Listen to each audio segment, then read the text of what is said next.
Boa noite, irmãos, irmãs, graça e paz.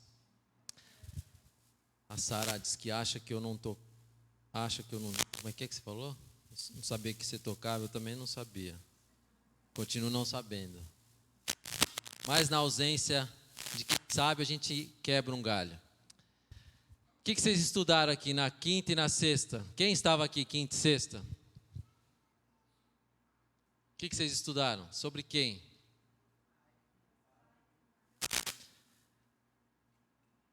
Deus Pai, Deus Filho, Trindade. E hoje nós vamos falar então um pouquinho sobre o papel do Espírito Santo. Quem é o Espírito Santo? Por que ele veio? Por que Jesus mandou o Espírito Santo? Para quê? Qual a função dele nas nossas vidas? E eu quero ler com vocês, para começar, um texto de Atos capítulo 1. Minha versão é Revista Atualizada, ARA. Atos 1. O verso principal é o 8, mas eu quero ler do 1 até o 8 para a gente se situar. É sempre importante, quando nós vamos ler a palavra de Deus, nos situarmos no contexto daquilo que está escrito. Porque muitas vezes o contexto, muitas vezes não, a grande maioria ou todas as vezes o contexto nos dá as informações que nós precisamos para tirar as conclusões melhores do texto. Então eu quero ler Atos 1, de 1 a 8, diz o seguinte: escrevi o primeiro livro, ó Teófilo, relatando todas as coisas que Jesus começou a fazer e a ensinar. Até o dia em que, depois de haver dado mandamentos por intermédio do Espírito Santo aos apóstolos que escolhera, foi elevado às alturas. A estes também, depois de ter padecido, se apresentou vivo com muitas provas incontestáveis, aparecendo-lhes durante 40 dias e falando das coisas concernentes ao reino de Deus. E comendo com eles, determinou-lhes que não se ausentassem de Jerusalém, mas que esperassem a promessa do Pai, a qual disse ele: de mim ouvistes. Porque João, na verdade, batizou com água, mas vós sereis batizados com o Espírito Santo, não muito depois desses dias. Então os que estavam reunidos lhe perguntaram: Senhor, será este o tempo em que restaures o reino a Israel? Respondeu-lhes: não vos compete conhecer tempos ou épocas que o Pai reservou pela sua exclusiva autoridade, mas recebereis poder ao descer sobre vós o Espírito Santo, e sereis minhas testemunhas tanto em Jerusalém como em toda a Judéia e Samaria e até aos confins da terra. Até o versículo 8.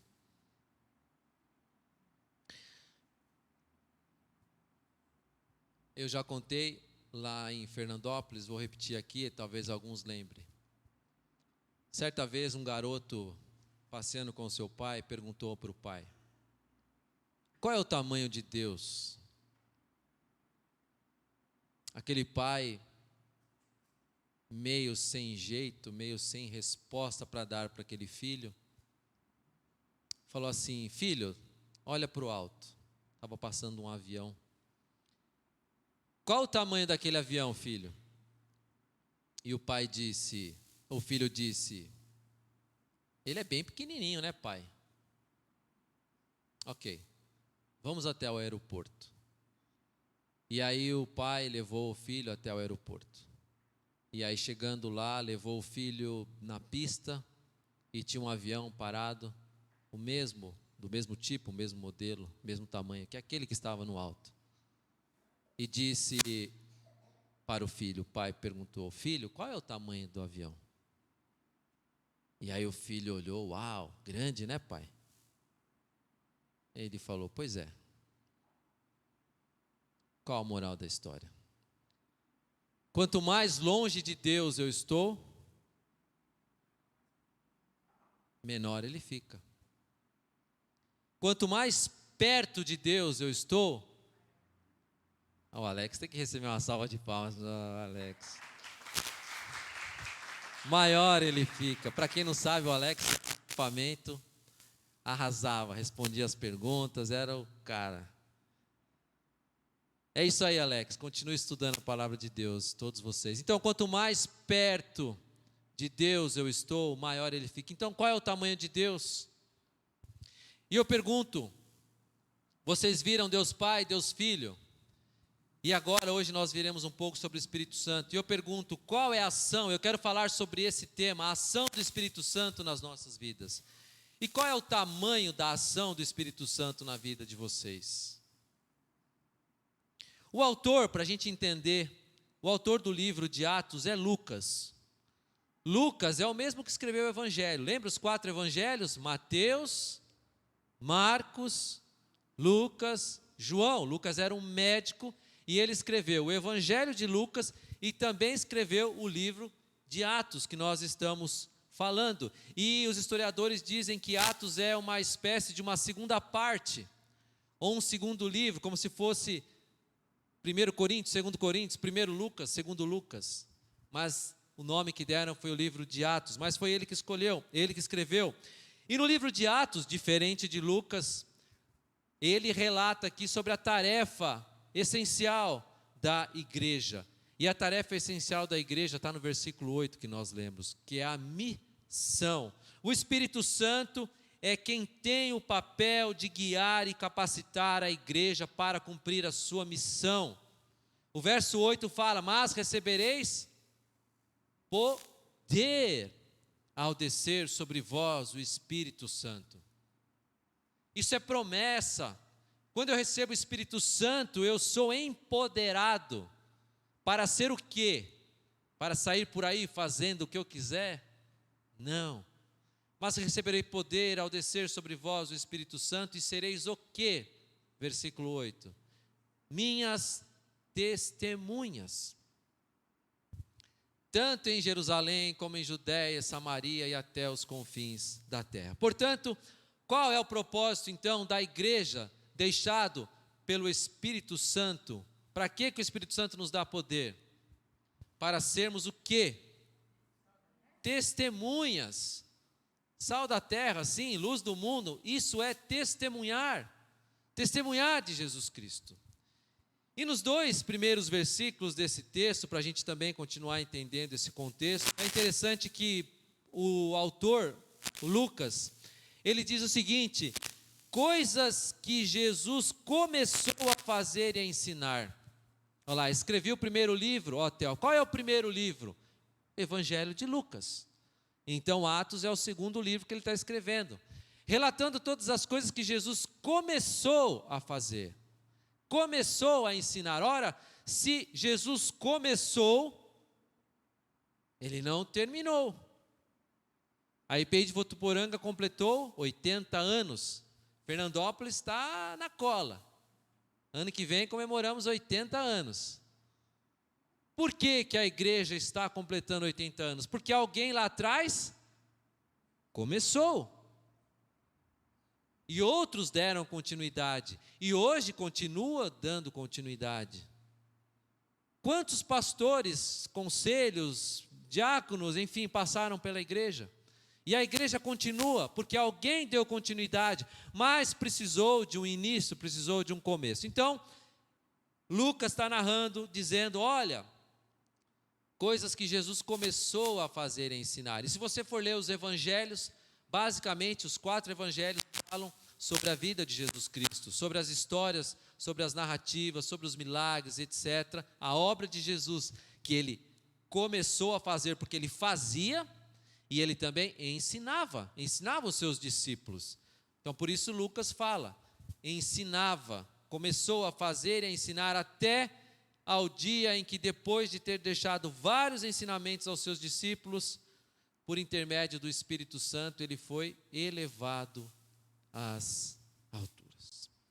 Então, Lucas está dando esse breve resumo do outro livro, relatando sobre isso. Foi um pontapé inicial, digamos assim. Um pontapé inicial que Jesus começou e deixou, então, a continuidade, a missão para nós, na época para os seus discípulos, para serem testemunhas dele. E Lucas então agora está enfatizando essa unidade entre o ministério de Jesus Cristo. Ele diz, olha, começou a fazer e ensinar, mas agora, no versículo 8, ele fala que agora é você que vai ser minha testemunha, porque eu vou mandar o Espírito Santo para você. Então perceba que Jesus, ele começou, ensinou, e aí ele deixou os seus discípulos, e ele disse, agora é com vocês. E aqui nós temos então a história do começo da igreja. A igreja de Jesus Cristo começou nesse período. A igreja como, vamos dizer aí, como instituição, como organização, estava no seu processo inicial. Então, quem eram as testemunhas que deveriam dar continuidade a Jesus, ao ministério de Jesus? Na época, os seus discípulos. Quem são hoje as testemunhas de Jesus que devem dar continuidade ao ministério de Jesus Cristo? Eu e você, a igreja de Jesus Cristo. E aí nós ficamos atônitos muitas vezes. Como? Mas Jesus disse, ele não nos deixaria órfãos. Se você for ver lá em João 14, ele diz que ele vai mandar outro Consolador. Eu rogarei ao Pai, João 14, 16 e 17. Eu rogarei ao Pai que vos envie o Consolador, a fim de que esteja para sempre convosco. O Espírito da verdade que o mundo não pode receber, porque não vê, nem conhece, mas vós o conheceis porque ele habita convosco e estará em vós. Então Jesus está dizendo, o próprio Jesus dizendo para o próprio Deus, o Deus Filho dizendo para o Deus Pai, eu rogarei. É como se Jesus estivesse fazendo um pedido para ele mesmo. Jesus, filho, atuando como homem, e isso tudo é didático para nós. Vocês devem ter visto nas mensagens anteriores, eu não estava, mas sobre o papel. Deus Pai, Filho e Espírito Santo, é a mesma pessoa, unidade, mas cada um atua em momentos, em papéis diferentes na vida da igreja. E aqui Jesus está dizendo, olha, eu rogarei ao Pai. Ora, por que ele vai rogar ao Pai, se ele teria poder para ele mesmo mandar o Espírito Santo? Acontece que Jesus, quando estava com o povo, Jesus resolvia todas as paradas. O que chegava para ele lá podia ser o pior. Jesus resolvia. Jesus não deixava ninguém sem ter o seu problema resolvido. Então os discípulos viam e passaram a ficar meio que dependentes de Jesus Cristo. Mas Jesus sabia que o ministério dele tinha começo, meio e fim. 3 anos, dos 30 aos 33 anos. E ali ele sabia que ele já ia deixar os seus discípulos. Mas ele disse, olha, eu não vou deixar vocês órfãos. Vocês não vão ficar na mão. Fique tranquilo. Eu vou mandar o outro Consolador. Quem é o Consolador? É exatamente o Espírito Santo de Deus. Portanto, houve sim uma ação do Espírito Santo na vida de Jesus. O texto de Lucas, por exemplo, só para a gente entender uma outra situação, Lucas 3, 21 e 22 diz o seguinte: aconteceu que ao ser o povo batizado também o foi Jesus, e estando ele a orar, o céu se abriu e o Espírito Santo desceu sobre ele.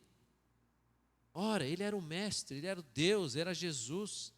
O Espírito Santo desceu sobre ele, em forma corpórea como pomba, e ouviu-se uma voz do céu: tu és meu filho amado, em ti me comprazo. Ora, Jesus precisava ser batizado. E aqui batismo, o contexto do batismo era remissão de pecados. Se teve um homem que não teve pecado, um único homem, esse homem era Jesus. E por que ele foi batizado? Ele não precisava. Jesus precisava que descesse sobre ele o Espírito Santo. Veja, tudo isso é didático. É didático, é pedagógico para que eu e você entendamos que o Espírito Santo tem um momento que ele passa a habitar nas nossas vidas. Pela nossa doutrina calvinista, reformada, nós entendemos que o Espírito Santo passa a habitar nas nossas vidas a partir do momento que nós aceitamos Jesus Cristo no nosso coração. Portanto, se você já aceitou Jesus no seu coração, e eu espero que sim, se você não aceitou, faça isso o mais rápido possível. A partir do momento que você aceita Jesus, o Espírito Santo passa a habitar na sua vida. Isso é ser batizado com o Espírito Santo. E aí nós respeitamos igrejas que pensam diferente. Igrejas que defendem o batismo com o Espírito Santo a partir de um dom, especialmente o dom de línguas. Ok. São doutrinas, são interpretações da Bíblia. Nós, da Igreja Presbiteriana Independente, cremos dessa forma. Então eu quero transmitir isso para vocês, da forma que nós cremos. Então, se você aceitou Jesus no seu coração, você é batizado com o Espírito Santo. E se você é batizado com o Espírito Santo, você tem a missão de ser testemunha de Jesus Cristo.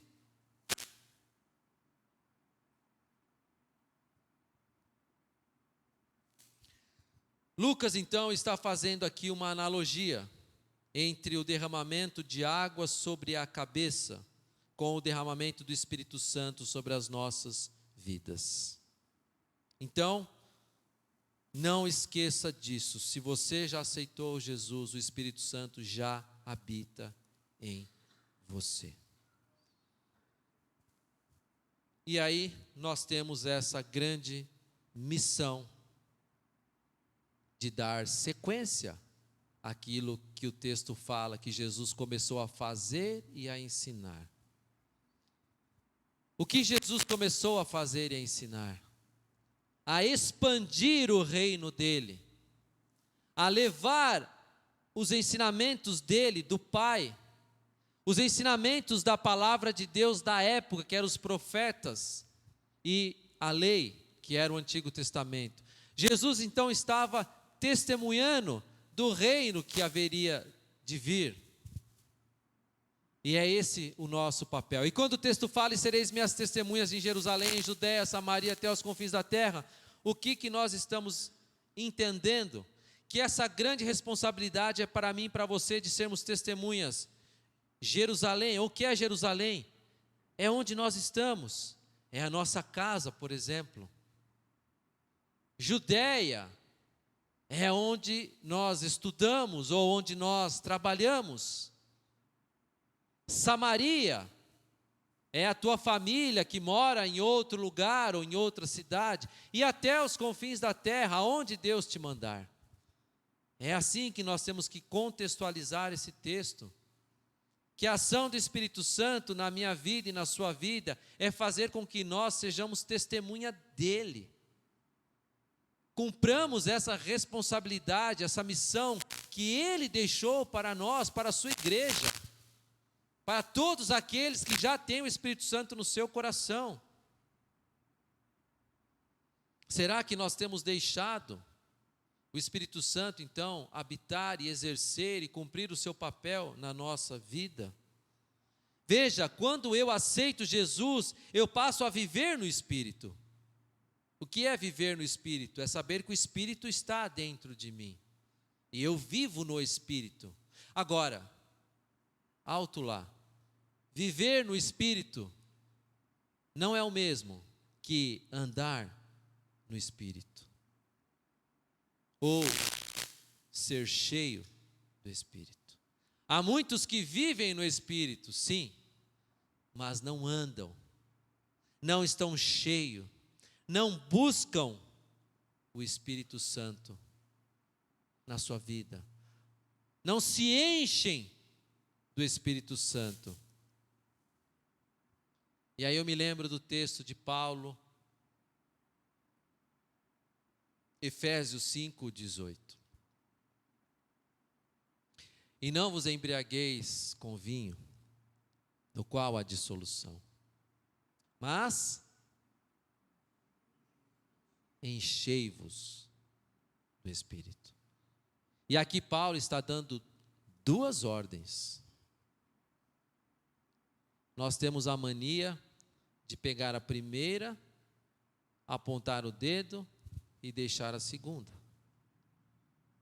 Mas Paulo está dizendo, não vos embriagueis, ok, embriagar é pecado, ponto. Não tem conversa. A Bíblia é clara. Mas também, não encher-se do Espírito é pecado.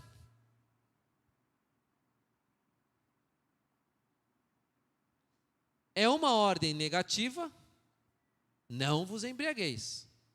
Ordem. E outra ordem positiva, enchei-vos. Então são duas ordens.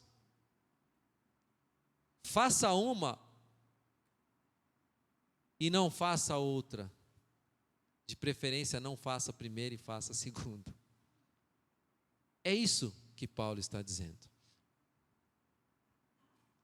E o texto, o verbo, nós gostamos, nós que somos pastores, teólogos, achamos que temos muito conhecimento.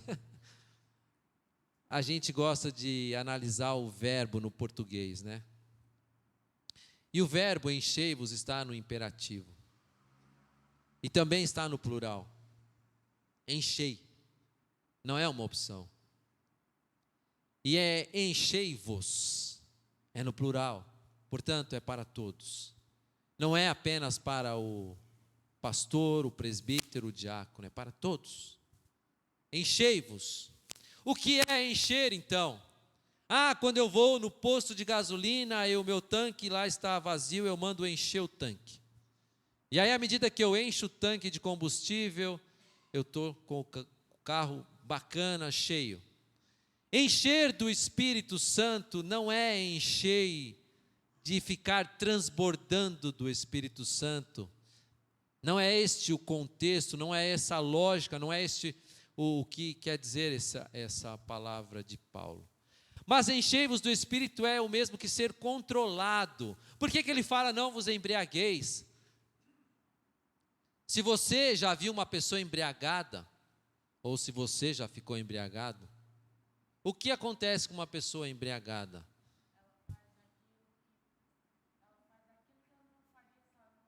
Uma salva de palmas para Alex. Ela é controlada por algo que é maior que ela. Exatamente, ela faz o que ela não faria se ela tivesse sã. Isso. Ela tem algo que a controla. O que é encher-se do Espírito? É ser controlado por algo que é maior do que você. É ser controlado por esse Espírito. Percebem a diferença? Por que Paulo coloca isso no mesmo verso? Então nós temos que entender que quando eu estou cheio do Espírito Santo, eu passo a ser controlado pelo Espírito Santo. A minha vida passa a ser controlada pelo Espírito Santo.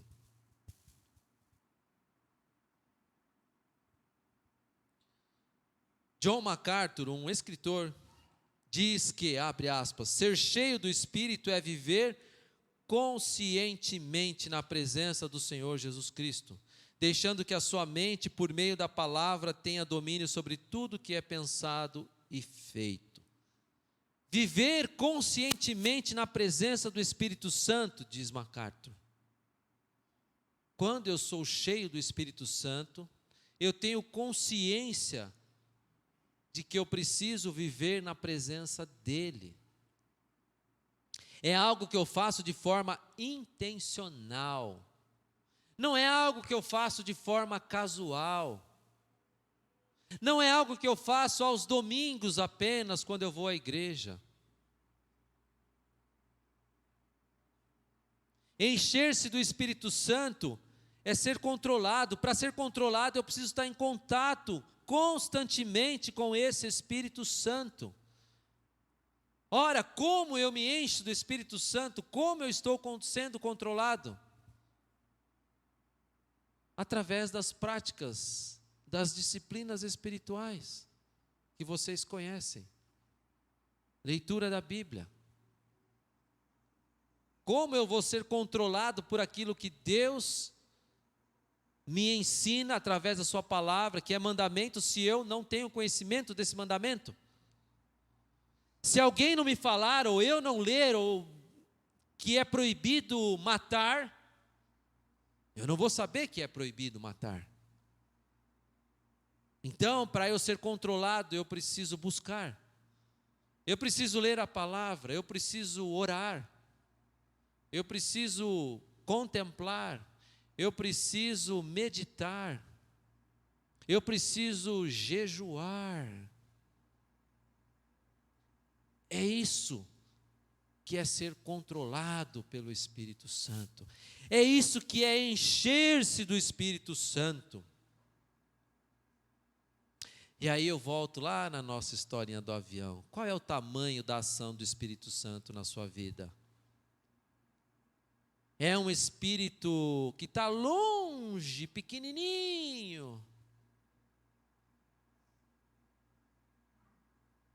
Ou é aquele que está perto, que eu estou em contato todos os dias? E é aquele que se torna grande, muito maior do que eu. Aquele avião de longe parece que cabe na palma da nossa mão. Mas aquele avião de perto é muito maior do que eu. Qual é o tamanho da ação do Espírito Santo na sua vida?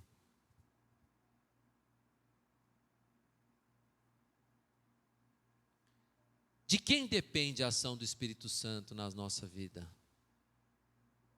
De nós. A ação do Espírito Santo na minha vida depende de mim. A ação do Espírito Santo na sua vida depende de você. Não há quem possa fazer você se encher do Espírito a não ser você mesmo. Então, esse papel é seu, é meu. Quanto mais você buscar a Deus, mais você terá condições de deixar que o Espírito Santo haja e controle e dirija a sua vida. Por outro lado, quanto menos você buscar a Deus, menos você terá condições de ser controlado pelo Espírito Santo. E aí, mais você será controlado pelas suas atitudes que vêm na sua cabeça. E aí você agirá nas devidas proporções, como uma pessoa embriagada, que faz aquilo que vem à mente, que dá vontade, e pode tudo e está tudo certo, porque ela está fora de si. E aí pode ser que você seja levado a situações perigosas, situações desastrosas. A presença do Espírito Santo nas nossas vidas é real. Nós somos batizados e temos Ele em nossos corações. Mas lembre-se, viver no Espírito não é andar no Espírito. Viver no Espírito não necessariamente é ser cheio do Espírito.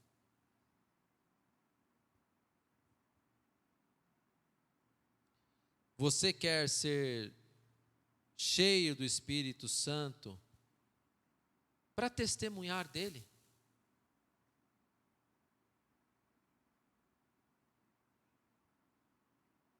Ou está de boa? Do jeito que está bom. Do jeito que está é o suficiente. Quão tem sido o nosso testemunho? E sereis minhas testemunhas, o texto diz. Para ser testemunha, eu preciso estar cheio do Espírito Santo. Testemunhar de Cristo é além de falar, é também falar, mas é viver. Há muitos que falam e não vivem.